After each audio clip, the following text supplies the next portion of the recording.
مظاهرچیانو ویلي د ضرب عذاب اپریشن په وجه د شمالي وزیرستان د خلکو کورونه وران کړي شول، ولې تر ننه پورې د زرونو په شمېر خلکو ته د کورونو د بیا رغونې دپاره روپۍ نه دي ورکړل شوې، چې د دې حفلت ذمہوار د شمالي وزیرستان موجوده ځایي انتظامیه او د FDMA محاکمه ده. د بنو پریس کلب مخې ته مظاهرچیانو دا هم وویل د وزیرستان زیاتره خلک د ړنګو کورونو په وجه باندې اوس هم په خیمو کې پاتې کېږي او هیڅ وسیله نه لري چې کورونه ور باندې بیا جوړ کړي. هغه پیسې چې د وزیرستان په نوم باندې جمع کړي دي نن په وزیرستان باندې نه خرڅ کېږي. هغه وعده چې وزیرستان سره شوې وې نن یوه نه ده پیره شوې. موږ انتظامیه ته دا وایي چې موږ نن پر امن وتلي اقتصادي مظاهره باندې وتلي.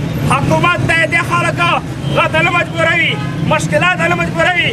وزیرستان شه آی ورځ په تمنیز یوتېږي شپې واقع شوې دي.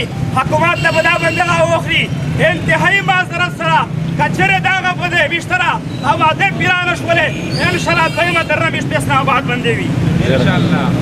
د یوت اف وزیرستان مظاهرچیانو دا هم وویل د حیرانۍ او افسوس خبره دا ده چې د حیدرخیل مولاګان موساکي هرمز IP او خوشا سیمو خلکو ته د هغوی د ورانو شوو کورونو د سروې کولو باوجود هم نقد مرستې لا نه دي ورکړل شوې، چې د مقامي انتظامیې او FDMA د دې عمل پر ضد به دوی دغه احتجاجي لړۍ تر اسلام آباد پورې وغځوي.